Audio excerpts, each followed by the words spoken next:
الله وبركاته. نحمده ونصلي على رسوله الكريم. أما بعد، فقد قال الله تعالى في القرآن العظيم والفرقان المجيد: إن الدين عند الله الإسلام وما اختلف الذين أوتوا الكتاب إلا من بعد ما جاءهم العلم بغيا بينهم ومن يكفر بآيات الله فإن الله سريع الحساب. صدق الله العلي العظيم. سبحان ربك رب العزة عما يصفون وسلام على المرسلين والحمد لله رب العالمين. اللهم صل على سيدنا محمد وعلى آله وأصحابه وسلم. கண்ணியத்திற்கும் மரியாதைக்கும் உரிய அல்லாஹுவின் நல்லடியார்களே, பெரியோர்களே, அருமை சகோதரர்களே, புனிதம் நிறைந்த இந்த வெள்ளிக்கிழமையின் ஜும்மா தொழுகையை நிறைவேற்றுவதற்காக இங்கே ஒன்று கூடியிருக்கிற நம் அனைவரின் மீதும் அல்லாஹு ஜல்ல ஜலாலுஹுவின் பேரருள் என்றென்றும் நிறைவாக பொழியட்டுமாக. நம்முடைய இரகசிய வாழ்விலும் பகிரங்க வாழ்க்கையிலும் அல்லாஹுவை அஞ்சிக் கொள்வோமாக என்கிற அறவுரையை ஆரம்பமாக எனக்கும் அடுத்ததாக உங்களுக்கும் நினைவூட்டியவனாக இந்த ஜும்மா உரையை நான் ஆரம்பம் செய்கிறேன். அருமையான சகோதரர்களே, ரமலான் மாதத்தினுடைய இந்த இரண்டாவது ஜும்மாவில் நம்முடைய வாழ்க்கையில் சிந்தனை ரீதியாக, செயல்பாட்டு ரீதியாகவும் நாம் கடைபிடிக்க வேண்டிய ஒரு முக்கியமான தத்துவத்தை இன்ஷா அல்லாஹ் இன்றைய உரையிலே நாம் பார்க்க இருக்கிறோம். பொதுவாக நம்முடைய சமூகத்தில் சமுதாயம் சார்ந்து பேசக்கூடிய பழக்கம் அதிகரித்து வருகிறது. அதாவது நம்ம சமுதாயத்தினுடைய அரசியல் செல்வாக்கு வளரணும். இப்ப தேர்தல் நேரம், இப்ப கூட நீங்க பார்த்துருப்பீங்க, நமக்கு 4-5 சீட்டு கிடைச்சா பத்தாது, சட்டமன்றத்தில் 16 உறுப்பினர்களாவது நமக்கு வேண்டும். அது நீங்க எந்த கட்சியில் எடுத்தாலும் சரி, அது சிறுபான்மை இனத்தை சார்ந்த கட்சிக்கு தான் கொடுக்கணும்னு இல்லை, ஆளுங்கட்சியில் எடுத்தாலும் சரி, எப்படியாவது முஸ்லிம் சட்டமன்ற உறுப்பினர்கள் 16 பேர் சட்டமன்றத்தில் இருக்கணும் அப்படின்னு ஒரு குரல் வலுவாக ஒலித்து கொண்டிருப்பதை நீங்கள் பார்த்திருக்கலாம். அரசியல் பலத்தில் அதே போல பொருளாதார பலம், சமுதாய ரீதியாக நாம் பொருளாதார பலம் பெற வேண்டும், முஸ்லிம்களை பொருளாதாரத்தில் வளம் அடைய வைப்பதற்கு பலரும் முன் வந்து முயற்சிகள் செய்ய வேண்டும்.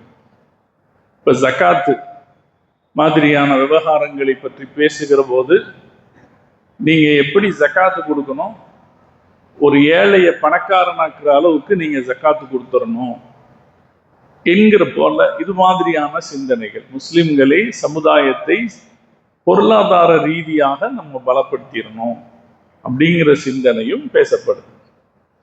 அதே போல நம்ம சமுதாயத்தினுடைய மரியாதை உயரணும்.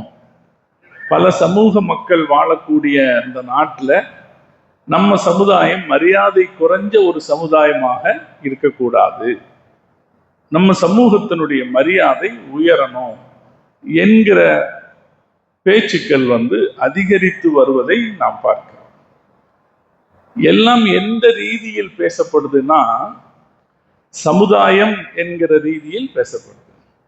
இந்த சமுதாயம் அப்படிங்கிற ரீதியில பேசுறதுனால என்ன ஆகுது, சமுதாயத்துல இருக்கிற எல்லாருமே பேசலாம்னு நினைக்கிறாங்க. நல்லவனோ கெட்டவனோ, அவனுக்கு மரியாதை இருக்கோ இல்லையோ, சின்ன வயசுக்காரரோ பெரிய வயசுக்காரரோ, சமுதாயம்னு பேசும்போது சமுதாயத்தில் இருக்கிற யார் வேணாலும் பேசலாம் தானே.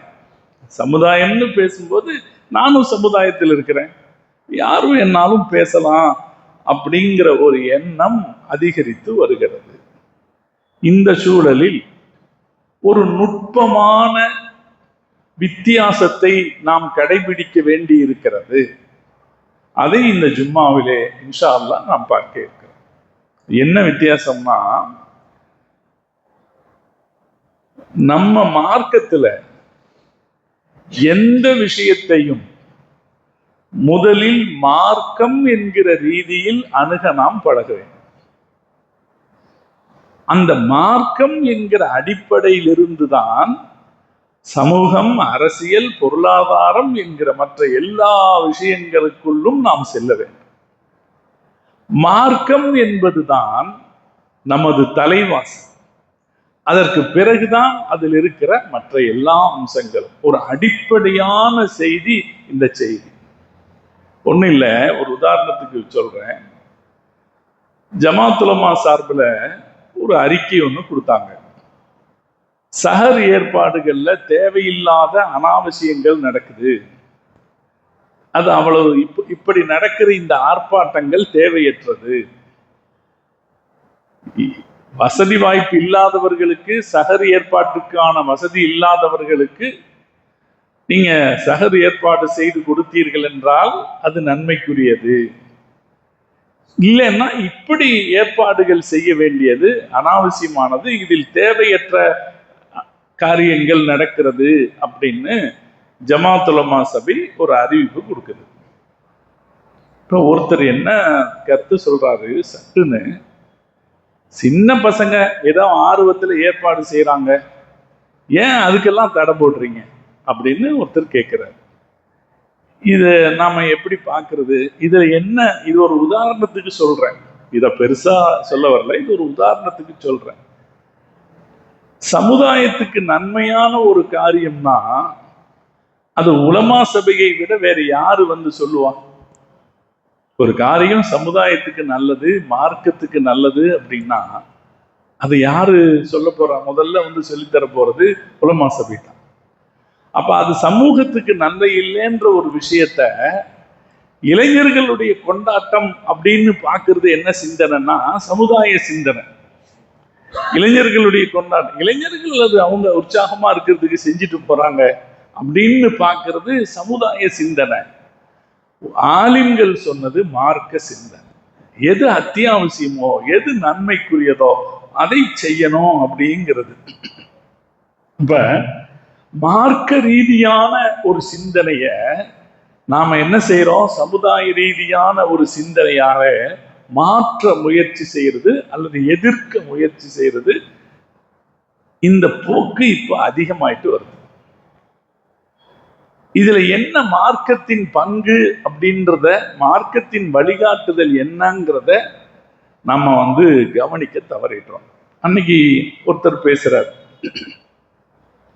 கந்து வட்டிக்காரங்க கடை நிறைய வந்துருச்சு, எங்க பார்த்தாலும் முஸ்லிம் பெண்கள் வட்டி கடைக்காரன் வாசல்ல நிக்கிறாங்க, அதனால நம்ம என்ன செய்யணும்?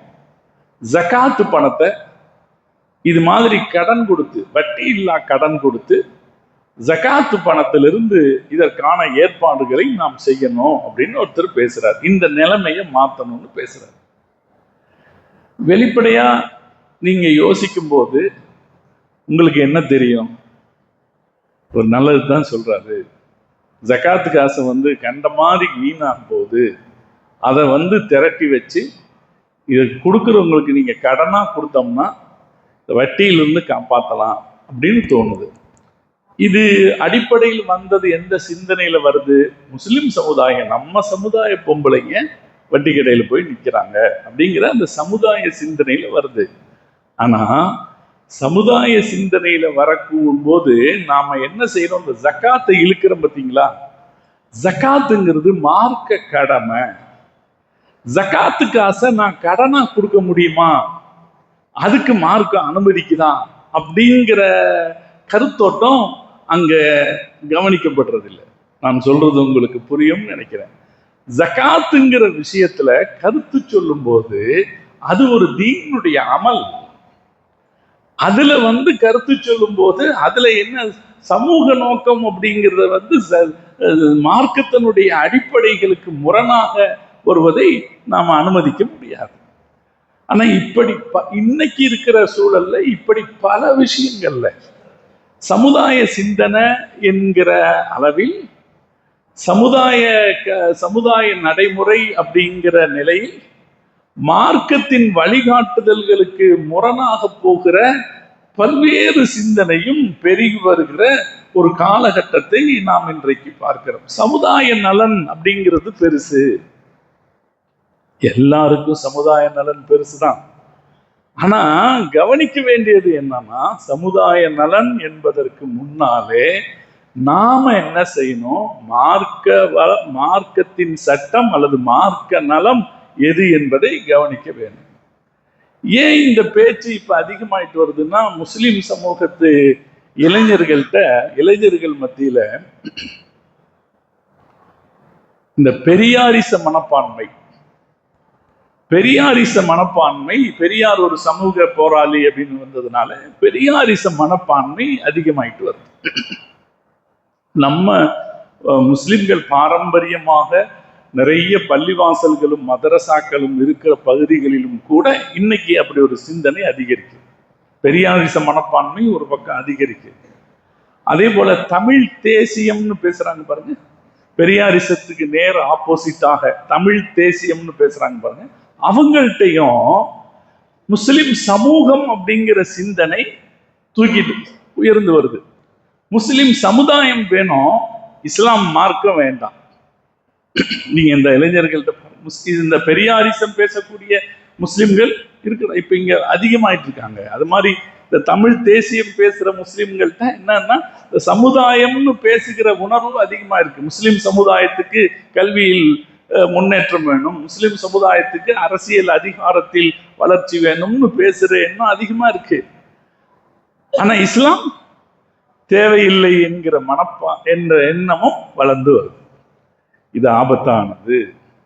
அல்லாஹ் தஆலா நம்மையும் பாதுகாக்கணும், நம்முடைய சந்ததிகளையும் அல்லாஹ் தஆலா இத்தகைய சிந்தனையிலிருந்து பாதுகாக்க வேண்டும். நாம இந்த ஜும்மாவுல சொல்லிக்கொள்ள விரும்புவது என்னன்னா, முஸ்லிம்களாகிய நாம நம்முடைய அனைத்து விவகாரங்களிலும், அது நம்முடைய குடும்ப விவகாரம் என்பதிலிருந்து, நம்முடைய வணக்க வழிபாடுகளில் இருந்து, நம்முடைய சமூக வாழ்க்கை, பொது வாழ்க்கை, வியாபாரம், மற்ற தொடர்புகள், எந்த வகையிலும் நாம நம்முடைய மார்க்கத்தை முன்னிலைப்படுத்துகிற பக்குவத்திற்கும் திட்டத்திற்கும் வந்தால் மட்டும்தான் நமக்கு வெற்றி கிடைக்கும். இதை அழுத்தமாக நாம் பதிவு செய்து கொள்ள வேண்டும். அல்லாஹ் நமக்கான வெற்றியை அப்படி வச்சிருக்கான். நமக்கான வெற்றி லேசா கிடைக்கும். மற்றவங்க கஷ்டப்படுறதை விட நமக்கான வெற்றி லேசா கிடைக்கும். ஆனா நாம இந்த அடிப்படையில் இருப்பவர்களாக இருக்கணும். இந்த பெரியாரிச சிந்தனை, அது மாதிரி இந்த தமிழ் தேசிய சிந்தனைங்கிறதெல்லாம் முஸ்லிம் இளைஞர்களிடத்தில் ஏற்பட்ட ஒரு வகையான விரக்தியின் வெளிப்பாடு. கொஞ்ச காலத்துல முஸ்லிம் இளைஞர்கள் இந்த வஹாபிச அமைப்புகளுக்கு பின்னாடி போனாங்க. ஒரு புதுசா ஒரு கருத்து சொல்றாங்கன்னு உடனே வஹாபிச அமைப்புகளுக்கு பின்னாடி போனாங்க. அதுக்கு பின்னால போய் ஒரு 10-20 வருஷம் கடந்த போது அதில் பல்வேறுபட்ட பிளவுகள் ஏற்பட்ட போது இந்த வஹாபிச சிந்தனை கொண்டவங்களுக்கு என்ன ஏற்பட்டுச்சுன்னா, யாரைத்தான் நம்புறது? அவங்களுக்கு ஏற்பட்ட குழப்பம். நான் இதற்கு முன்னாலே சொல்லியிருக்கிறேன், நமக்கு இமாம் அபூ ஹனீஃபா இருக்கிறார், அவரை நம்புவதில் நமக்கு எந்த தயக்கமும் இல்லை. நமக்கு இமாம் ஷாஃபி ரஹ்மத்துல்லாஹி அலைஹி இருக்கிறார்கள், அவரை நம்புவதில் நமக்கு எந்த குழப்பமோ தடுமாற்றமோ இல்லை. இப்படி இல்லாம வஹாபிச அமைப்புகளுக்கு போனவங்க யாரைத்தான் நம்புறது, எப்படித்தான் நம்புறது அப்படிங்கிற ஒரு குழப்ப மனப்பான்மைக்கு வந்து சேர்ந்தாங்க. அந்த குழப்ப மனப்பான்மைக்கு வந்து சேர்ந்தவங்க தான் இப்ப இந்த பெரியாரிச கோட்பாடுகளுக்குள்ளும் இந்த தமிழ் தேசிய கோட்பாடுகளுக்குள்ளும் போய் சேர்றாங்க. இப்போ போய் சேரும்போது இவன் எந்த நிலையில நிக்கிறான்னா, எதுக்கு மார்க்கம் அப்படிங்கிற நிலையில வந்து நிக்கிறான். ஏன் எதுக்கு மார்க்கம் வேணும்? நம்ம சமூகம்னு பேசிட்டு போவோம், நம்ம சமுதாயம்னு வாழ்ந்துட்டு போவோம். நமக்கு எதுக்கு தீனை பத்தி அதிகமா பேசணும், அதிகமா அதை பத்தி கவலைப்படணும் அப்படிங்கிற சிந்தனை அதிகமாயிட்டு இருக்கு. இந்த சூழ்நிலையில தான் நாம நம்மை பக்குவப்படுத்தி கொள்ள கடமைப்பட்டிருக்கிறோம். அல்லாஹு தஆலா நமக்கான எந்த கௌரவத்தையும் எந்த வெற்றியையும் நம்முடைய மார்க்கத்தின் அடிப்படையில் தான் வைத்திருக்கிறார். ஹஸரத் உமர் ரலியல்லாஹு தஆலா அன்ஹு இந்த உம்மத்துக்கான மகத்தான வழிகாட்டி, மாபெரும் வழிகாட்டி. அவங்க சொன்ன ஒரு வார்த்தைய நாம எப்பவும் நெஞ்சில வச்சுக்கணும். அவங்க ஒரு வார்த்தை சொன்னாங்க, நஹ்னு கௌமுன் அஅஸ்ஸனல்லாஹு பில் இஸ்லாம். நாம் எத்தகைய ஒரு சமூகம் என்றால், இஸ்லாத்தின் மூலம் அல்லாஹ் நம்மை கண்ணியப்படுத்தி இருக்கிறான். இஸ்லாத்தின் மூலம் அல்லாஹ் நம்மை கண்ணியப்படுத்தி இருக்கிறான். ரொம்ப யதார்த்தமான வார்த்தை. நீங்க 10ஆம் வகுப்பு 12ஆம் வகுப்பு தேர்வு எழுதுறாங்க பாருங்க, அந்த போட்டோ அடுத்த நாள் வரும், அந்த போட்டோ அடுத்த நாள் பத்திரிகையில வரும். கவனிச்சு பாருங்க, ஒரு முக்காடு போட்ட பொண்ணு பரீட்சை எழுதுற மாதிரி அதுல போட்டோ அதுல இருக்கும். அதுல பார்க்கலாம், நீங்க சகஜமா கவனிச்சு பாருங்க. அதே போல அமைச்சர்கள் கிட்டையோ அல்லது ஆட்சியாளர்கள் கிட்டையோ ஏதாவது ஒரு நல்ல பரிசு வாங்குறதாக, ஏதாவது ஒரு இதில் பங்கேற்பதாக, ஒரு அவங்க சமூகத்துக்கு செய்கிற உதவிகள் மாதிரி ஏதாவது ஒரு போட்டோ பார்த்தீங்கன்னா, புர்கா போட்ட ஒரு ஆண், தப்பி போட்ட ஒரு ஆணோ அல்லது புர்கா போட்ட ஒரு பொண்ணோ பரிசு வாங்குற மாதிரியான போட்டோ இருந்தா அது பத்திரிகையில வரும். இது எதை சொல்லுதுன்னா, இஸ்லாம் என்கிற அடையாளத்திற்கு ஒரு கண்ணியம் எந்த காலத்திலும் இருக்கிறது, எந்த காலத்திலும் இருக்கிறது. அது எதனால் கிடைக்கிறது என்றால் இஸ்லாத்தினால் கிடைக்கிறது. ஹஸரத் உமர் ரலியல்லாஹு தஆலா அன்ஹு சொன்ன வார்த்தை நான் மீண்டும் சொல்கிறேன், நம்முடைய நெஞ்சிலே இருத்தி கொள்ள வேண்டிய ஒரு வார்த்தை. ஒரு ரமலானுடைய பொழுதில் நாம இதை நினைப்புல வைப்போம். நஹ்னு கௌமுன் அஅஸ்ஸனல்லாஹு பில் இஸ்லாம். நமக்கு அல்லாஹ் இஸ்லாத்தின் மூலம் கண்ணியத்தை கொடுத்திருக்கிறான். அதுக்கு அடுத்து அவங்க சொல்லுவாங்க, பல விபுதகைனாஹு ஃபீ கைரிஹி. இஸ்லாம் அல்லாத வழிகளில் நாம் கண்ணியத்தை தேடுவோமானால் அதல்லன் அல்லாஹு, அல்லாஹ் நம்மை கேவலப்படுத்தி விடுவான். அது அடுத்த எச்சரிக்கை. இஸ்லாம் இல்லாத வழிகளில் இஸ்லாத்தை தள்ளி விட்டுட்டு வேற வழியில கண்ணியம் தேடலான்னு நம்ம நினைச்சா அல்லாஹ் நம்மளை கேவலப்படுத்திடுவான். அது எந்த சூழ்நிலையில சொன்னாங்கன்றதும் ரொம்ப முக்கியம். பன்முக பல சமூகங்கள் வாழக்கூடிய நம்முடைய நாட்டில் நம்முடைய சமூகத்துக்கு உயர்வு கிடைக்கணும் அப்படின்னு யோசிக்கும் போது நம்ம இஸ்லாமிய அடிப்படைகள்லயே சிந்திச்சா சரியாகாதுன்னு நினைக்கிறவங்க பல பேர் இருக்காங்க. நம்ம அவங்கள பார்த்து முன்னேறணும், இவங்களை பார்த்து முன்னேறணும்னு சொல்றவங்க பல பேர் இருக்காங்க. இப்போ அவங்களுக்கு எல்லாம் இது ஒரு பாடம். இது ஒரு ஹதீஸ் ஹாக்கிம்ல வருது. உமர் ரலியல்லாஹு தஆலா அன்ஹு மதீனால இருந்து ஆட்சி செய்யறாங்க.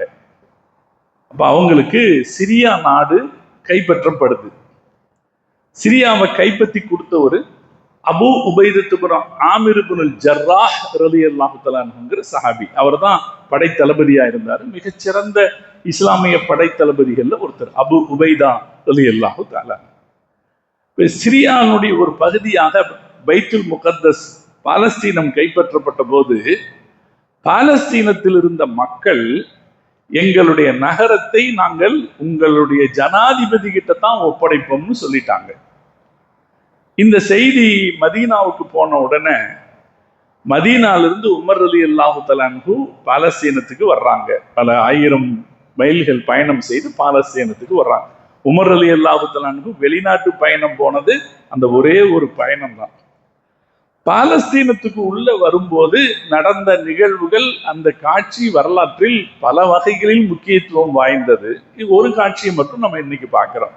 உள்ள வர்றாரு, ஊருக்குள்ளார ஒரு நீர் தேக்கம், ஒரு நீர் நிலை இருக்கு, தண்ணீர் நிலை, பெரிய ஒரு நீர் தேக்கம் இருக்கு. அதை பார்த்த உடனே நீண்ட பயணம் தானே, பாலைவனத்தில் நீண்ட பயணம் செய்யும் போது எப்படி இருக்கும், அதை பார்த்த உடனே காலில் போட்டிருந்த சாக்ஸை கழட்டிக்கிறாங்க. கொஞ்சம் நீளமான பெரிய சாக்ஸ், அந்த சாக்ஸை கழட்டி உமர் ரலியல்லாஹு தஆலா அன்ஹு தன் தோல்ல போட்டுக்கிறாங்க. போட்டுட்டு அவங்க ஓட்டி வந்த ஒட்டகைய அவங்களே இழுத்துட்டு அந்த தண்ணிக்குள்ள இறங்கிடுறாங்க. சாக்ஸை தூக்கி தோல்ல போட்டுட்டு தண்ணிக்குள்ள இறங்கி, ஒரு கிராமத்துக்காரர் மாதிரி இருக்குமா இல்லைங்களா? ஒரு கிராமத்துக்காரர் மாதிரியே இருக்கும். இப்ப அபூ உபைதா ரலியல்லாஹு தஆலா அன்ஹு சொல்றாங்க, அமீருல் முஃமினீன், என்ன செய்றீங்க? உங்க சாக்ஸை கழட்டி உங்க தோல் மேலேயே போட்டுக்கிட்டு உங்க ஒட்டகத்தை நீங்களே இறக்கி குளிப்பாட்டலான்னு போறீங்களே, நான் என்ன ஆசைப்படுறேன், இந்த ஊர் மக்கள் இதை பார்த்து விடக்கூடாதே என்று நினைக்கிறேன். இந்த ஊர் மக்கள் இதை பார்த்து விடக்கூடாதே, பார்த்துட்டா அவங்க அதை ஒரு மட்டமா நினைச்சிருவாங்களேன்னு நான் நினைக்கிறேன்னு சொன்னாங்க. அப்போ உமர் ரலியல்லாஹு தஆலா அன்ஹு அப்பதான் சொன்னாங்க, வா, இந்த வார்த்தையை நீங்கள் சொல்லி இருக்கக்கூடாது. நீங்க அபூ உபைதா, நீங்க இந்த வார்த்தையை சொல்லி இருக்க கூடாது. வேற யாராவது என்கிட்ட இப்படி பேசி இருந்தா நான் கடுமையான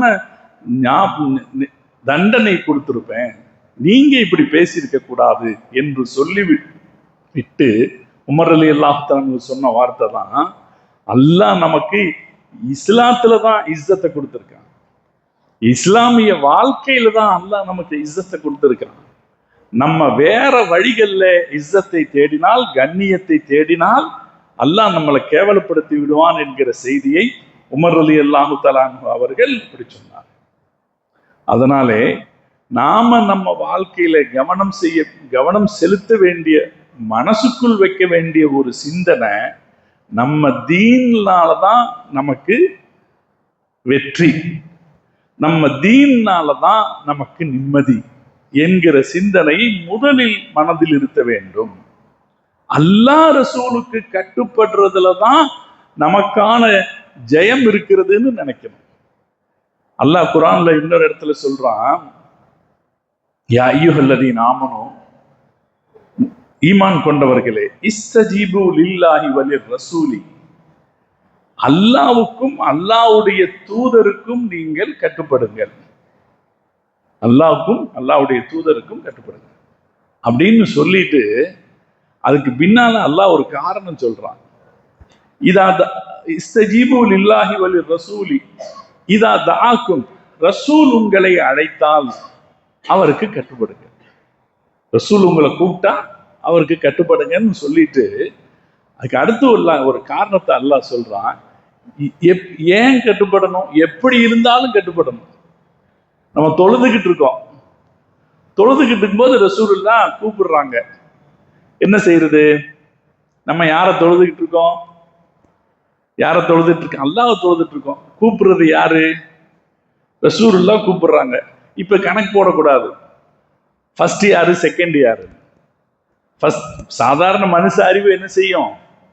கணக்கு போடும், அப்படித்தானே? ஃபர்ஸ்ட் யாரு செகண்ட் யாரு. ரசூலுல்லாஹ் கூப்பிட்டாங்களா, போயிருங்க அப்படின்னு சொல்லிட்டு அல்லாஹ் சொல்றான், அவர் உங்களை கூப்பிடுறது லிமா யுஹீக்கும், உங்களுக்கு உயிரூட்டுவதற்காக கூப்பிடுகிறார். உங்களுக்கு உயிரூட்டுவதற்காக கூப்பிடுகிறார். அப்ப இந்த தீனுக்கு கட்டுப்படுவது என்பது நமக்கு உயிரூட்டுகிற ஒரு வேலை. தண்ணீரில் இருந்தால்தான் மீன் உயிர் வாழும். மீனுக்கு தண்ணீர் எந்த அளவுக்கு அவசியமோ மூமின்களுக்கு இந்த தீன் அவசியம். எப்படி மீனுக்கு தண்ணீர் அவசியமானதோ அதுபோல மூமின்களுக்கு தீன் அத்தியாவசியமா. தீன் இல்லாமல் இருக்க முடியாது என்கிற ஒரு சூழல் நமக்கு வர வேண்டும்.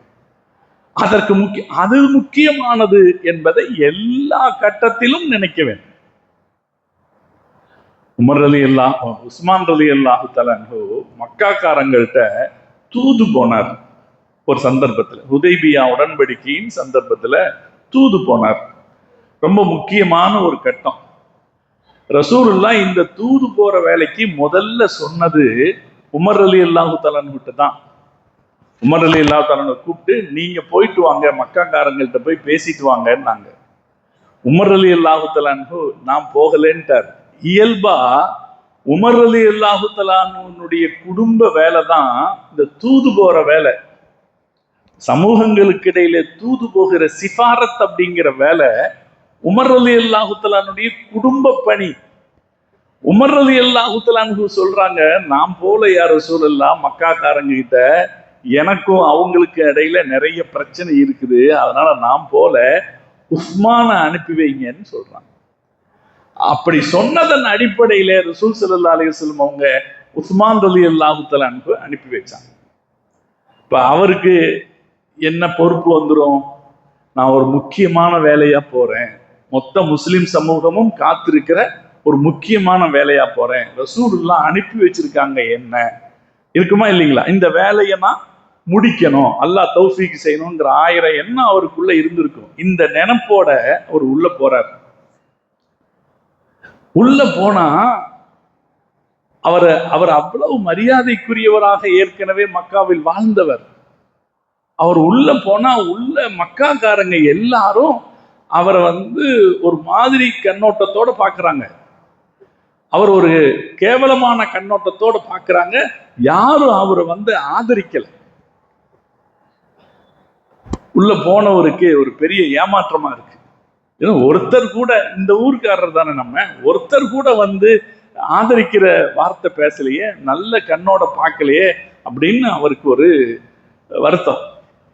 அப்படி போய்கொண்டிருக்கிற போது அபான் இப்னு சயீத் அப்படிங்கிற ஒரு வரவேற்றார். வாங்க உஸ்மான், வாங்க, என்ன வேலையா வந்தீங்க அப்படின்னு வரவேற்று உஸ்மான் ரலியல்லாஹு தஆலா அன்ஹுக்கு அடைக்கலம் கொடுக்கிறார். அவர் வந்த வேலை எப்படிப்பட்டது, அந்த ஊரில் என்ன மாதிரியான ஒரு சூழ்நிலையை அவர் எதிர்கொண்டார், அவருக்கு எப்படி அரிதாக ஒரு ஆதரவு கிடைச்சதுன்றதையும் பார்க்கிறோம்.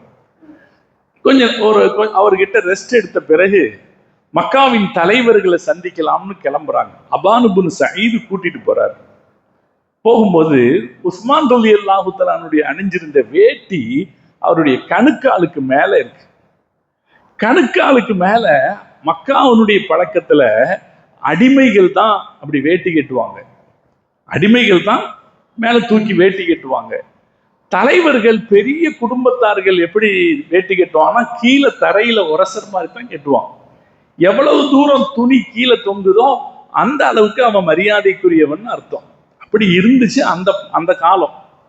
அபான் இப்னு சயீத் உஸ்மான் ரலியல்லாஹு தஆலா அன்ஹு கூட்டிட்டு போகும்போது உஸ்மான் ரலியல்லாஹு தன்னுடைய வேட்டி மேலே ஏறி இருக்கிறத பார்த்துட்டு சொல்றாரு, உஸ்மான், நீ இந்த வேட்டியை கீழே இறக்கி விடு, வேட்டியை கீழே இறக்கி விடு.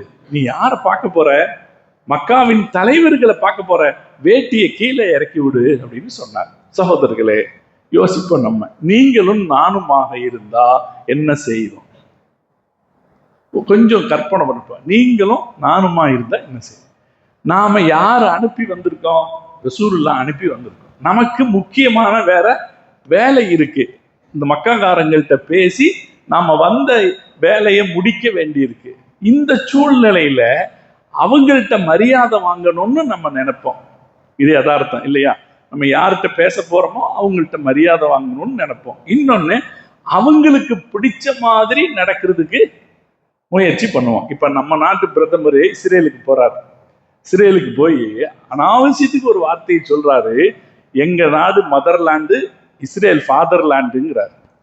உலகமே என்ன செய்யுதுன்னா இந்த வார்த்தையை வித்தியாசமாக ஒரு வகையான கேலியோட இந்த வார்த்தையை பார்க்குது. சரி, அது ஒரு பக்கம். அப்ப என்னன்னா, எங்கேயும் ஒரு இடத்துக்கு போகும்போது அந்த இடத்துக்காரங்களை சந்தோஷப்படுத்துற மாதிரி நடந்துக்கணும்னு நினைக்கிறது தான் இயல்பு. ரெண்டாவது, முக்கியமான வேலை நடக்கணும். இவர் என்ன சொல்லிட்டாரு, வேட்டியை கொஞ்சம் கீழே இறக்கி விடு அப்படின்னு தான் சொன்னாரு. ஆனால் சகோதரிகளே, உஸ்மான் ரலியல்லாஹு தஆலா அன்ஹு சொன்ன வார்த்தை வரலாற்றின் வைர வரிகளுக்கு சொந்தமான வார்த்தை. சின்ன வார்த்தை தான். லா ஹக்கதா இஸ்ரத்து சாஹிபினா ஸல்லல்லாஹு அலைஹி வஸல்லம், செய்ய மாட்டேன், இப்படித்தான் என் தலைவர் கட்டுவார், நான் அப்படி கட்ட மாட்டேன், இப்படித்தான் என் தலைவர் கட்டுவார். இது நாம நினைவில் கொள்ள வேண்டிய மிகப்பெரிய வாழ்க்கை பாடம். முஸ்லிம்கள் இத்தகைய ஈமானிய இஸ்லாமிய பற்றினால், அந்த பற்றை வெளிப்படுத்திய காரணத்தால் ஒரு காலத்திலும் அவர்கள் இழிவை சந்தித்ததில்லை, மரியாதையைத்தான் சந்தித்திருக்கிறார். இன்னைக்கும் அப்படித்தான். தொப்பி போட்டு போனா இன்னைக்கு ஆபத்து தான். சில நேரத்துல தொப்பி போட்டு போனா சில நேரத்துல ஆபத்து தான். ஆனா தொப்பி போடாம போலான்னு நம்ம யாரும் நினைக்கிறோமா? காரணம் என்ன? அந்த மரியாதை இந்த மரியாதை. ஹசரத் உஸ்மான் ரலியல்லாஹு தஆலா அன்ஹு வழியாக நமக்கு கிடைக்கிற பாடம், நம்ம முக்கியமான ஒரு காரியத்துக்கு போறோம், முக்கியமான ஒரு சமூக வேலைக்காக போறோம். அப்ப சமூகம் தான் முக்கியம், சமுதாயம் தான் முக்கியம் என்கிற சிந்தனையை விட, சமுதாயம் முக்கியம் என்கிற அதே நேரத்தில் மார்க்கம் முக்கியமானது என்கிற சிந்தனை ஹசரத் உஸ்மான் பின் அஃபான் ரலியல்லாஹு தஆலாவிடத்திலே இருந்தது. அது அவர்களுக்கான வெற்றியை எந்த சூழலிலும் கொடுத்தது. அதைத்தான் நம்ம பார்க்கணும். எந்த சூழலிலும் அது வெற்றியை கொடுத்தது. இதே போல இன்னொரு உதாரணம், ரசூலுல்லாஹ்வுடைய மனைவி உம்மு ஹபீபா ரலியல்லாஹு தஆலா, ரசூலுல்லாஹ்வுடைய மனைவிமார்கள் உம்மு ஹபீபா அம்மா இருக்காங்க. அவங்களுடைய தகப்பனாரு மௌத்தாயிடுறார், தந்தை மௌத்தாயிடுறார், அபூ சுஃபியான் ரலியல்லாஹு தஆலா மௌத்தாயிடுறார். மௌத்தான 4ஆம் நாள் இந்த அம்மா அவங்களுடைய வேலைக்கார பெண்ணிட்ட கூப்பிட்டு, என் தலைக்கு தேய்க்கிறதுக்கு நறுமண எண்ணெய் கொண்டு வா அப்படின்னு சொல்லு. எண்ணெயில வாசம் போட்டு வச்சிருப்பாங்களா இல்லையா, நறுமண எண்ணெயை கொண்டு வா அப்படின்னு சொல்றாங்க. கொண்டு வர்றாங்க அந்த அம்மா. அப்படி சொல்லிட்டு உம்மு ஹபீபா ரலியல்லாஹு தஆலா அன்ஹா சொல்றாங்க, எனக்கு இப்ப எண்ணெய் தேய்க்கணுங்கிற அவசியம் கிடையாது. ஏன்னா உம்மு ஹபீபா அம்மா அவங்களுடைய தகப்பனார் மேல அதிக அன்பு கொண்டவர், அவரும் தன் மகள் மேல அதிக அன்பு கொண்டவர். எல்லா குடும்பத்திலையும் இருக்கும் தானே, பெண் குழந்தைகள் மேல் இருக்கிற அன்பு, அதிக அன்பு கொண்டவர். இந்த அன்புல இந்த 3 நாள்ல இந்த மௌத்தினுடைய வலி தீர்ந்து போயிடாது, அப்படித்தானே? எதேச்சியா 3 நாள்ல ஜியாரத் ஃபாத்தியா முடிச்சு உடனே மௌத்தினுடைய கவலை முடிஞ்சு போயிருமா? முடியாது. அந்த உம்மு ஹபீபா அம்மா சொல்றாங்க, நான் என்ன கொண்டு வர சொன்னது என்னுடைய தேவைக்காக அல்ல. ரசூலுல்லாஹ் சொல்லி இருக்கிறாங்க, யாருக்காகவும் 3 நாளைக்கு மேல துக்கம் அனுஷ்டிக்க கூடாது. யாருக்காகவும் 3 நாளைக்கு மேல் துக்கம் அனுஷ்டிக்க கூடாதுன்னு ரசூலுல்லாஹ் சொல்லி இருக்கிறாங்க.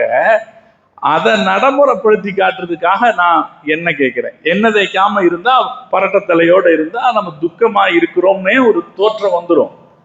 ரசூலுல்லாஹி ஸல்லல்லாஹு அலைஹி வஸல்லம் அவர்களுடைய உத்தரவை நிறைவேற்றுவதற்காக நான் எண்ணெய் தேய்த்துக் கொள்கிறேன் என்று உம்மு ஹபீபா ரலியல்லாஹு தஆலா அன்ஹா அவர்கள் சொன்னார்களே, அதுவும் நாம கவனத்தில் எடுத்துக்கொள்ள வேண்டிய விஷயம். ஏன்னா சில நேரத்துல நாம துக்கத்துல இருக்கும்போது எதையும் பொருட்படுத்த மாட்டோம், வேலை பாரு எல்லார்ட்டையும். நம்ம துக்கத்துல இருக்கும்போது எதையும் பொருட்படுத்த மாட்டோம். ஆனா முஸ்லிம்களுக்கு இஸ்லாம் கற்றுக் கொடுக்கிற தத்துவம் என்னன்னா, நீ சந்தோஷத்தில் இருந்தாலும் துக்கத்தில் இருந்தாலும் சரி, அது மார்க்கத்தின் வழிகாட்டுதலின் அடிப்படையிலேயே நடக்க வேண்டும். தானே மார்க்கம் நமக்கு கற்றுக் கொடுக்கு. துக்கம்னு சொல்லிட்டு நம்ம நெஞ்சில் அடிச்சுக்கிட்டு அழுக முடியுமா? சட்டையை கிழிச்சிட்டு அழுக முடியுமா? மார்க்கம் அதை தடுக்குதா இல்லையா? அப்ப நம்முடைய கடுமையான துக்கமாக இருந்தாலும் கூட அதை மார்க்கத்தின் அடிப்படையிலேயே நாம் வெளிப்படுத்த வேண்டும். அப்போதுதான் நம்முடைய வெற்றி இருக்கிறது என்று நம்ம மார்க்கம் நமக்கு கற்பித்திருக்கிறது. எந்த இடத்திலும் மார்க்கம் முதன்மையானதாக இருக்கிறது. இன்னும் ஒரு செய்தி சொல்றேன். காதிசியான்னு ஒரு சண்டை நடந்துச்சு உமர் ரலியல்லாஹு தஆலாவுடைய காலத்துல. அந்த காதிசியா சண்டையில தான் முஸ்லிம்கள் பாரசீக அரசாங்கத்தை முதல்ல ஜெயிக்கிறாங்க. முதல்ல இஸ்லாத்துக்கு வெளியே அந்நிய நாடுகள்ல வெற்றி, பெரிய வெற்றிங்கிறது காதிசியா யுத்தம் தான். முதல்ல பத்ர் யுத்தம் போல, பத்ர் யுத்தம் அரபு நாட்டுக்குள்ள நடந்தது, காதிசியா யுத்தம் அரபு நாட்டுக்கு வெளியே நடக்குது. அந்த யுத்தத்திலே பாரசீக படைகளுடைய வீரர்கள் 2.5 லட்சம் பேர் இருந்தாங்க. முஸ்லிம்கள் 30,000 பேர் இருந்தாங்க. முஸ்லிம்களுடைய எண்ணிக்கை 30,000. நான் ஏற்கனவே உங்களுக்கு ஒரு செய்தி சொல்லியிருக்கேன்.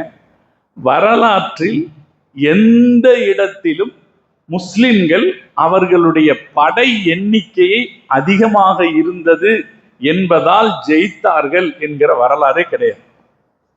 நம்மகிட்ட நிறைய படை இருந்துச்சு அதனால நாம ஜெயிச்சோங்கிற வரலாறே கிடையாது. எங்க எல்லாம் நாம பெரிய வெற்றி கண்டமோ அங்க எல்லாம் நாம கொஞ்சம் பேரா இருந்தோம், எதிரிகள் நிறைய இருந்தாங்க. அப்படிதான் முஸ்லிம்கள் வரலாற்றில் வெற்றி அடைஞ்சிருக்காங்க. 1500 ஆண்டு கால பலமான செழிப்பான பாரம்பரியம் நமக்கு இருக்கு. காதிசியா யுத்தத்துல 2.5 லட்சம் வல்லரசனுடைய ராணுவம், முஸ்லிம்களுடைய ராணுவம் 30,000 பேர். சஅத் இப்னு அபி வக்காஸ் ரலியல்லாஹு தஆலா அன்ஹு தலைவர். இது வல்லரசனுடைய படைத்தளபதிக்கு ஆச்சரியமா இருக்கு. என்ன தைரியத்துல இவங்க நம்மளை எதிர்த்து வந்திருக்காங்கன்னு. உடனே படைத்தளபதி ருஸ்தும், பாரசீக படைத்தளபதி ருஸ்தும் சஅத் ரலியல்லாஹு தஆலா அன்ஹுக்கு ஒரு ஆள் அனுப்புறாரு. எங்கிட்ட பேச்சுவார்த்தை நடத்துறதுக்கு யாரையாவது அனுப்புங்க, என்ன விஷயம், ஏன் சண்டை போடணும் அப்படின்னு பேச்சுவார்த்தை நடத்துறதுக்கு ஒருத்தர் அனுப்புங்க. இதுவே ஆச்சரியம் தான். ஏன்னா இவர் பெரிய வல்லரசு படை, இது சின்ன படை. இந்த சின்ன படை கிட்ட பேச்சுவார்த்தை நடத்துறதுக்கு அவர் வரணுங்கிற அவசியம் இல்லை, ஆனா அனுப்புறாரு. சஅத் ரலியல்லாஹு தஆலா அன்ஹு ரிபஈ இப்னு ஆமிர் ரலியல்லாஹு தஆலா அன்ஹுங்கிற சஹாபிய அனுப்பி வைக்கிறாங்க. வரலாற்றுல ரொம்ப அதிசயமான நிகழ்வுகள்ல இது ஒண்ணு. ரிபஈ இப்னு ஆமிர் ரலியல்லாஹு தஆலா அன்ஹு பாரசீக படைத்தளபதியினுடைய பிரம்மாண்டமான ஆடம்பரமான அந்த கூடாரத்துக்குள்ள தன்னுடைய கழுதையை இழுத்துக்கிட்டு போறாங்க. கழுதையிலேயே போறாங்க உள்ளுக்குள்ள. ஆட்கள் வந்து தடுக்கிறாங்க, வாளை கொண்டு போக கூடாதுன்னு. அப்ப அவர் சொல்றாரு, நான் வரல, நீங்க தான் கூப்பிட்டுருக்கீங்க, அதனால என்ன நீங்க தடுக்க முடியாதுன்னு வாளோட போயிடுறாரு. போய் ருஸ்தும் கிட்ட பேசுறாரு. கொஞ்ச நேரம் பேச்சுவார்த்தை நடக்குது. பேச்சுவார்த்தையில ருஸ்தும் சொல்றாரு, உங்களுக்கு என்ன வேணும்? நிலம் வேணுமா? அதிகாரம் பண்றதுக்கு நிலம் வேணுமா? நிலம் தர்றேன். இல்ல வியாபாரம் பண்றதுக்கு காசு வேணுமா? காசு தர்றேன். என்ன வேணும் உங்களுக்கு? அப்ப இவர் சொல்றாரு, எங்களுக்கு நிலம் தேவையில்லை, எங்கள்கிட்டயே நிறைய நிலம் இருக்கு, எங்களுக்கு காசும் தேவையில்லை, நாங்க அல்லாஹுவால் தேர்ந்தெடுக்கப்பட்ட மக்கள், அல்லாஹ் எங்களை அநீதியின் இருட்டிலிருந்து நீதியின் வெளிச்சத்திற்கு மக்களை கொண்டு வருவதற்காக எங்களை அல்லாஹ் தேர்வு செஞ்சிருக்கான். அந்த பாரசீக படையினுடைய வல்லரசு படையினுடைய தளபதி கிட்ட இவர் பேசுறார். அநீதியின் இருட்டிலிருந்து நீதியின் வெளிச்சத்திற்கு மக்களை கொண்டு வருவதற்காக அல்லாஹ் எங்களை தேர்ந்தெடுத்திருக்கான். நான் உங்ககிட்ட 3 விஷயம் சொல்றேன். ஒண்ணு, நீங்க இஸ்லாத்துக்கு வந்துருங்க. இல்ல நாங்க எங்களுக்கு கப்பங்கட்டி நடக்கிறதா ஒத்துக்குங்க. யாரு சொல்றா பாருங்க. 30,000 பேரை வச்சிட்டு இருக்கிறவரு 2.5 லட்சம் பேருடைய தளபதி கிட்ட சொல்றாரு, ஒண்ணு இஸ்லாத்துக்கு வந்துரு, இல்ல எங்களுக்கு கப்பங்கட்டி இருந்துரு, இல்லையா சண்டை. 3ல 1 நீ தேர்ந்தெடுத்துக்க அப்படின்னு சொல்றான். இந்த பேச்சு ருஸ்தும மேலும் யோசிக்க வைக்குது. என்னடா ஆளுக இவங்க, எங்க வந்து என்ன பேச்சு பேசுறாங்க அப்படின்னு ஆலோசிச்சுட்டு தயங்குறார். விவரமானவர் தயங்குறார். சொல்றாரு, எனக்கு நேரம் கொடு. பாரசீக படையின் தளபதி முஸ்லிம்களிடத்தில் கேட்கிறார், எனக்கு நேரம் கொடு. இவர் திருப்பி கேட்கிறாரு, யௌமன் நோ யௌமைன், 1 நாள் வேணுமா 2 நாள் வேணுமா? இப்ப அவர் சொல்றாரு, இல்ல இல்ல, நான் வந்து இங்க இருக்கேன், நான் அரசருக்கு எழுதி அனுமதி கேட்க வேணும், எங்களுடைய கடிதம் போய்விட்டு வர்ற அளவுக்கு டைம் வேணுங்கிறார். அந்த நேரத்தில் ஹஸ்ரத் ரிபஈ இப்னு ஆமிர் ரலியல்லாஹு தஆலா அன்ஹு சொல்கிறார்கள், மா சன்னலனா ரசூலுல்லாஹி ஸல்லல்லாஹு அலைஹி வஸல்லம் அன் நுஅஜ்ஜில லிஅதுவினா அக்ஸர மின் 3 ஐயாமின். ரசூலுல்லாஹ் எங்களுக்கு காட்டின பழக்கம், எங்க தலைவர் எங்களுக்கு காட்டின வழி, எதிரிகளுக்கு அதிகபட்சமா 3 நாள் தான் டைம் கொடுக்கலாம். எங்க தலைவர் எங்களுக்கு சொன்ன வழிமுறையில 3 நாள் தான் டைம் கொடுக்கலாம். 3 நாள் டைம் தர்றேன், அதுக்கு மேல டைம் தர முடியாது. சகோதரர்களே, இது முஸ்லிம்களுடைய வரலாறு. பாரசீக படையினுடைய தளபதியின் முன்னாலே எங்க ரசூலுடைய சுன்னத்து என்று எடுத்து சொன்ன முஸ்லிம் தளபதிக்கு என்ன மனோ வலிமை இருக்கு, என்ன ஆயுத பலம் இருக்க போகிறது பின்னாலே? வேற என்ன செல்வாக்கு அவருக்கு பின்னால் இருந்தது? எந்த செல்வாக்கும் இல்லை. அல்லாஹ் மீது நம்பிக்கை, அல்லாஹ்வுடைய தூதரின் மீது இருக்கிற நம்பிக்கை மாத்திரமே அவர்களுக்கு காரணமாக இருந்தது. எனவே நம்ம இஸ்லாத்தினுடைய 15 நூற்றாண்டு காலமாச்சு. இந்த 15 நூற்றாண்டு கால வரலாற்றிலும் அழுத்தமாக இந்த செய்தியை நம்ம பார்க்கலாம். இஸ்லாம் முன்னே வைக்கப்பட்ட போது எல்லா நிலையிலும் நாம் வெற்றி அடைந்தோம். நம்முடைய அரசியல் வெற்றி அடைந்ததாக இருந்தது, நம்முடைய பொருளாதாரம் பலமானதாக இருந்தது, நமது கலாச்சாரம் மதிப்பிற்குரியதாக இருந்தது. இது எல்லா இடத்திலும் நாம் ஞாபகத்தில் வைக்கணும். இந்த சிந்தனை கொஞ்சமாவது குறையுமானா, இந்த சிந்தனை கொஞ்சமாவது குறையுமானால், இந்த ஆயத்து நான் ஏற்கனவே ஒரு ஆயத்து உங்களுக்கு சொன்னேன். முஸ்லிம்களே, நீங்கள் அல்லாஹ்வுக்கும் அல்லாஹ்வுடைய தூதருக்கும் கட்டுப்படுங்கள். அவர் உங்களை அழைத்தால் அதற்கு நீங்கள் உடனே பதில் சொல்லுங்கள். அவர் உங்களுக்கு உயிரூட்டுவதற்காகவே அழைக்கிறார்னு ஒரு ஆயத்து சொன்ன பாருங்க. அந்த ஆயத்தினுடைய அடுத்த வரியில அல்லாஹ் சொல்றான், வஅலமு அன்னல்லாஹ யஹூலு பைனல் மர்இ வ கல்பிஹி. ஞாபகத்துல வைங்க, இந்த திட்டத்துல நீங்க உறுதியா இருக்கலன்னா அல்லாஹ் உங்களுக்கு இடையில சஞ்சலத்தை எப்பவும் ஏற்படுத்திடுவான். எந்த திட்டத்துல? அல்லாஹ் மார்க்கம் தான் முதன்மையானது. சமூகத்தை விட, அரசியலை விட, பொருளாதாரத்தை விட மார்க்கம்தான் முதன்மையானது என்கிற திட்டம் நம்மிடத்தில் உறுதியாக இல்லைன்னா எந்த நிமிஷத்திலும் சஞ்சலம் வந்து குடியேறிவிடும். இப்ப நம்முடைய இளைஞர்கள் பலர் பல மாதிரி பெரியாரிச கோட்பாடு அல்லது தமிழ் தேசிய கோட்பாட்டுக்குள்ளே போனதுக்கான காரணம் என்னன்னா, அல்லாஹ்வுடைய தீனை கடைபிடிக்கணுங்கிற அந்த முதன்மை சிந்தனை இல்லாமல் போனது. தீனை கடைபிடிக்கணும்னா அதற்கான வழிகாட்டுதல் இருக்கு, அதற்கான மரியாதை இருக்கு. அந்த மரியாதையையும் வழிகாட்டுதலையும் தவற விட்ட போது தீனு வேண்டாம், தீனு 2ஆம் பட்சம். முதல்ல சமுதாய நலன், சமுதாயத்தின் வளர்ச்சி என்கிற சிந்தனை வந்த போது சஞ்சலத்தை அல்லாஹ் ஏற்படுத்திட்டான். தீன் வேணுமா வேணாமாங்கிற சஞ்சலத்தை அல்லாஹ் ஏற்படுத்திட்டான். எனவே இது ஒரு அச்சப்பட வேண்டிய ஒரு சூழ்நிலை. நம்ம முதல்ல தீனுக்கு முக்கியத்துவம் கொடுக்கணும்னு நினைக்கும் போது அல்லாஹ் எல்லாத்தையும் நம்மளை ஜெயிக்க வைப்பான். தீனை 2ஆம் கட்டமாக்கும் போது எல்லா நிலையிலும் நம்முடைய வெற்றி பின்னுக்கு போய்விடும். இது ஒரு விஷயம். 2வது, இந்த இளைஞர்கள், இந்த பெரியாரிச சிந்தனைக்கு போற இளைஞர்கள் யார பெருசா நினைக்கிறாங்க? பெரியார பெருசா நினைக்கிறாங்க. தமிழ் தேசிய பேசுற சிந்தனைகள் யார பெருசா நினைக்கிறாங்க? சில கட்சி தலைவர்கள் நினைக்கிறான். நான் நிறைய பேரை எப்படி பார்க்கிறேன், முஸ்லிம் பகுதிகளில் கூட இந்த சேகுவாரா படம் போட்ட டிஷர்ட் போட்டவன பார்க்கிறேன். இவன் சேகுவாராவை பத்தி படிச்சிருப்பானான்னு கூட தெரியாது. ஆனா அந்த சேகுவாரான்னு ஒருத்தர் ஒரு நீண்ட தாடி விட்டுட்டு ஒரு மாதிரி இருக்கிற ஒரு டிஷர்ட் நிறைய ஃபேமஸா இருக்கு. அப்படி போட்டுக்கிட்டா அது ஒரு புரட்சியாளனுக்கான அடையாளம்னு பல பேர் நினைச்சுக்கிறான். நம்ம பகுதியிலும் அப்படி இருக்கா. ஒரு சில பேருடைய இந்த ஃபேஸ்புக்கு, வாட்ஸ்அப்பு அது மாதிரியான சமூக ஊடகங்களுடைய அடையாளங்களை பார்த்தீங்கன்னா இதுல எல்லாம் அந்த சேகுவாரா படமும் இது மாதிரியானது அதிகமா இருக்கிறத சமீப காலத்துல நாம நம்ம பார்க்கிறோம். நம்ம பகுதியில அதிகமா இருக்கிறத பார்க்கிறோம். கொஞ்சம் படிச்சு வந்த உடனே, கொஞ்சம் படிச்சு வந்திருக்கான் அல்லது கொஞ்சம் அந்தஸ்து வந்துருச்சு, வந்த உடனே இந்த சிந்தனைக்கு வர்றான். இஸ்லாத்தை விட்டுட்டு இஸ்லாம் அல்லாததை சிறப்பாக பார்க்கிற ஒரு பக்குவத்துக்கு இவங்க வர்றாங்க.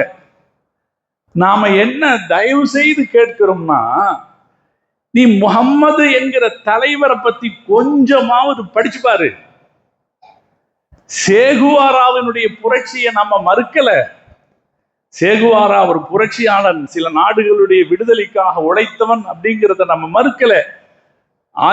வல்லரசுகளின் ஆதிக்கத்திற்கு எதிராக போராடினவர்ன்றதை நம்ம மறுக்கல.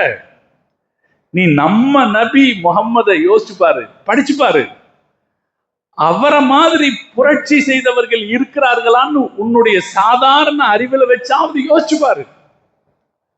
14 நூற்றாண்டுகளுக்கு முன்னால் கலாச்சாரமும் அரசியல் நீதியும் எங்கே என்று கேள்வி எழுப்புகிற அளவில் வாழ்ந்த காலகட்டத்தில் தோன்றிய முஹம்மது ரசூலுல்லாஹி ஸல்லல்லாஹு அலைஹி வஸல்லம் ஒரு ஹீரோயிசம், ரசூலுல்லாஹ் ஒரு ஹீரோயிசம் இருக்கு பாருங்க. அனாதையா பிறக்கிறாங்க, ரசூலுல்லாஹ் அனாதையா பிறக்கிறாங்க, ஆதரவில்லாத சூழ்நிலையில வாழ்றாங்க. பிறகு அவங்க வாழ்க்கையில் அடைந்த வெற்றியும் வளர்ச்சியும் ஒரு ஹீரோயிசத்திற்கான தன்மை அதில் இருக்கா இல்லைங்களா? அந்த வரலாற்றை ஒரு ஹீரோனுடைய வரலாறாக படிச்சு பாருங்க. இந்த உலகத்தில் எவரும் முஹம்மது நபி ஸல்லல்லாஹு அலைஹி வஸல்லம் அவர்களை போன்ற ஒரு புரட்சியாளராக நமக்கு தென்பட மாட்டார்கள். எவரும். நீங்கள் ஆதம் நபியில் தொடங்கி இனி எவ்வளவு கியாமத் நாள் வரைக்கும் வரக்கூடிய புரட்சியாளர்களை எடுத்து பார்த்தாலும் சரி, முஹம்மது நபியை போல ஒரு புரட்சியாளர் வரமாட்டார். நம்ம நாட்டில் கேரளாவில் இருக்கிற ஆட்கள் சொல்லுவாங்க, பெண்கள் மேலே துண்டு போடுவது ஜாதிய போடக்கூடாது, பெண்கள் மேல துண்டு போடக்கூடாது என்று தாழ்த்தப்பட்ட மக்களுக்கான ஒரு சூழ்நிலை இருந்த போது அதை எதிர்த்து போராடி பெண்களை மேலே துண்டு போட வைத்தவர் முஹம்மது ரசூலுல்லாஹி ஸல்லல்லாஹு அலைஹி வஸல்லம் அவர்கள். அதற்கு நூற்றாண்டுகளுக்கு பின்னால் நம் நாட்டில் பலர் வந்து அதற்காக போராடினார்கள் பார்க்கிறோம். அதே போல கருப்பின மக்களுடைய விடுதலை இன்று வரைக்கும் சாத்தியப்படாததாக இருக்கிறது. கருப்பின மக்களுடைய விடுதலை, கருப்பின மக்கள் எங்கும் துன்புறுத்தப்படுகிறார்கள். இன்னைக்கும் நீங்க நைஜீரியால பாருங்க, சூடான்ல பாருங்க, எங்கும் அவங்கள பத்தி ஒரு மதிப்பே இருக்காது உலகத்துக்கு. முஹம்மது ரசூலுல்லாஹி ஸல்லல்லாஹு அலைஹி வஸல்லம் அவர்கள் கருப்பின மக்களுடைய வாழ்க்கையை எந்த அளவில் உயர்த்தினார்கள்? பெண் சமூகத்தின் மரியாதையை ரசூல் ஸல்லல்லாஹு அலைஹி வஸல்லம் எந்த அளவில் உயர்த்தினார்கள்? அரசியல் ரீதியாக வெற்றி அடைந்த தலைவர் இந்த உலகத்துல நம்ம ரசூலுல்லாஹ் அளவுக்கு அரசியல் ரீதியாக வெற்றி அடைந்த தலைவர் வேறு யார் இருக்கிறார்கள்? எனவே சேகுவாரா படம் போட்டுட்டு அலைகிற இந்த இளைஞர்களிடத்துல கொஞ்சம் புத்திய கடன் கொடுத்து இருக்காத, கேட்டுக்கிறது, புத்திய கடன் கொடுக்காத, கொஞ்சம் படிச்சு பாரு, இந்த தலைவரை கொஞ்சம் திரும்பிப்பார், அவர் செய்த சாதனைகளை எண்ணிப்பார், எண்ணி பார்த்து அவருடைய வார்த்தைகளுக்கு தர வேண்டிய முக்கியத்துவம் கொடுத்து கொஞ்சம் முயற்சி பண்ணிப்பாரு. நம்ம சொல்றோம், ஏமாந்து போகாதீங்க. அதே போலதான் அந்த தமிழ் தேசியம் பேசுறவங்க, தேசிய இனம் அல்லது மொழியின் அடிப்படையிலே, இனத்தின் அடிப்படையிலே ஒரு சமூகத்தினுடைய முன்னேற்றத்திற்காக குரல் கொடுத்தவன் எவனும் அந்த சமூகத்தை தூக்கி நிறுத்தியது இல்லை என்பதுதான் வரலாறு. பிரபாகரனால் என்ன நடந்தது? விடுதலை புலிகளுடைய தலைவன் பிரபாகரன் தான் அவங்களுடைய ஆதர்ஷ ஹீரோ. பிரபாகரனால் என்ன நடந்தது? ஈழத்தில், இலங்கையிலே தமிழ் மக்கள் துயரப்பட்டதை தவிர ஒரு நன்மையும் நடக்கல.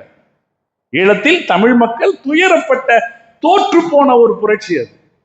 சும்மா பூதாகரமாக வார்த்தைகளால் வீராவசனம் பேசி தூக்கி விடுகிற வேலையை தவிர அதில் ஒரு ஹீரோயிசமும் இல்லை, ஜீரோயிசம் தான் இருக்கிறது.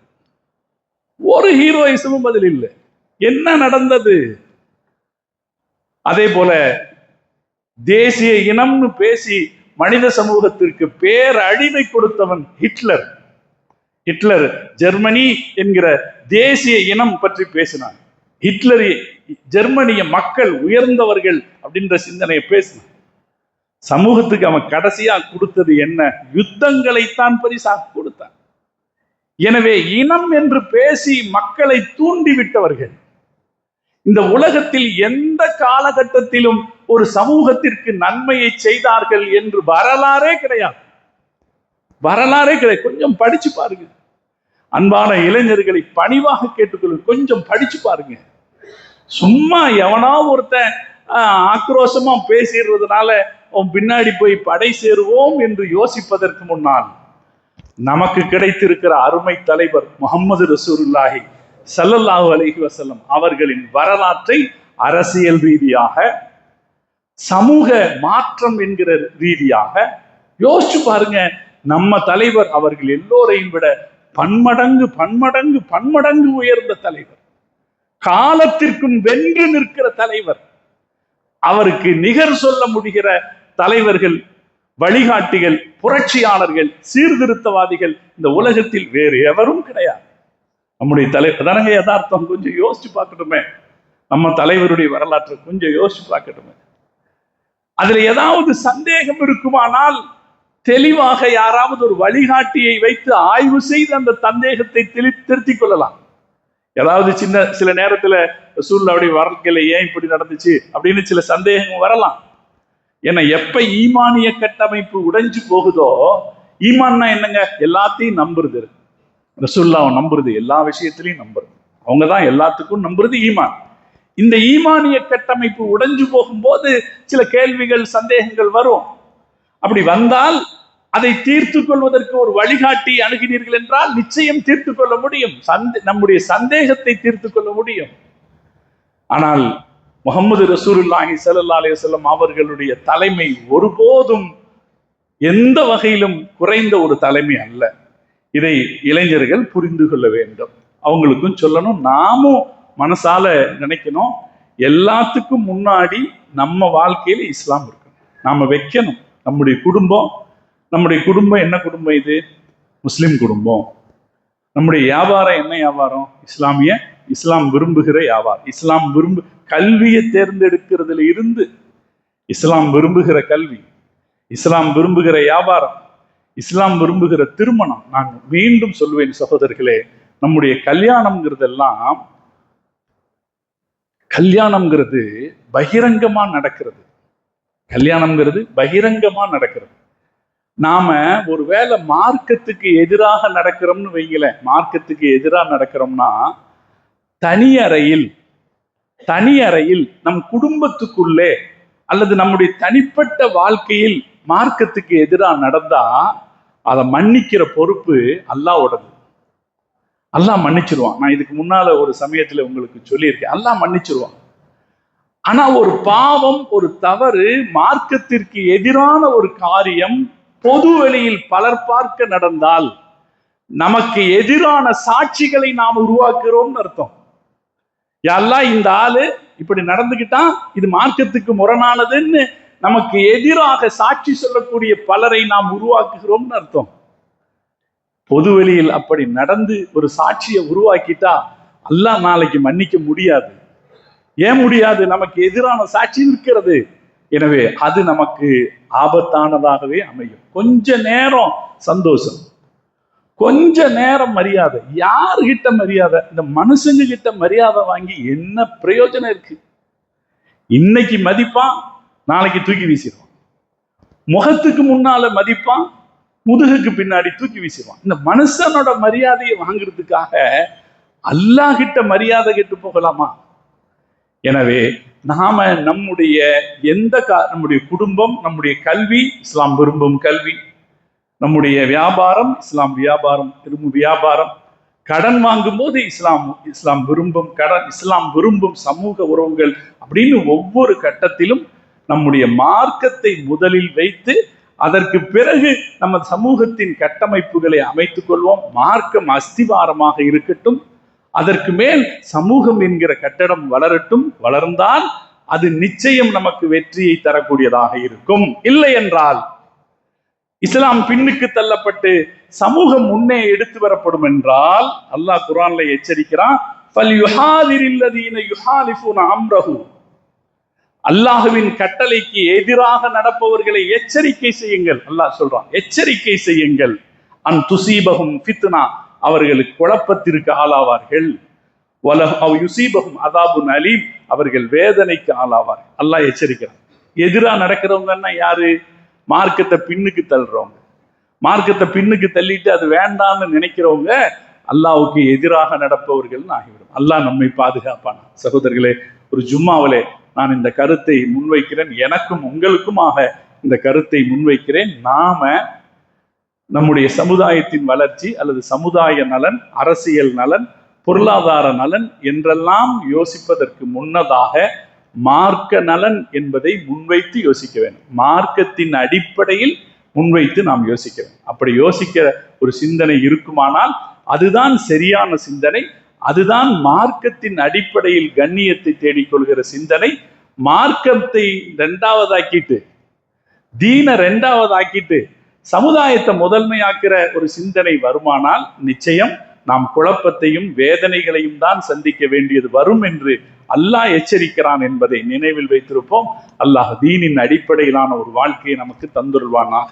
நான் நிறைய இளைஞர்களை பார்க்கிறேன், அவங்களுக்கு சொல்றது இந்த நேரத்திலேயே ஏனோதானோன்னு வாழாம, இந்த நேரத்துல இளமையா இருக்கும் போதே ஏனோதானோன்னு வாழாம இஸ்லாமிய அடிப்படையில் என் வாழ்க்கை இருக்கும் அப்படிங்கிற ஒரு தீர்மானத்தோடு வாழ்ந்தோம் என்றால் நிச்சயம் அல்லாஹ்வுடைய அரிசுக்கு கீழே நமக்கு நிழல் கிடைக்கும். இந்த உலகத்திலும் நாம் வெற்றி அடைவோம். அல்லாஹ் தௌஃபீக் செய்தல் புரிவானாக என்று துஆ செய்து நிறைகிறேன். வஆகிரு தஅவானா அனில் ஹம்துலில்லாஹி ரப்பில் ஆலமீன். சகோதரர்களே,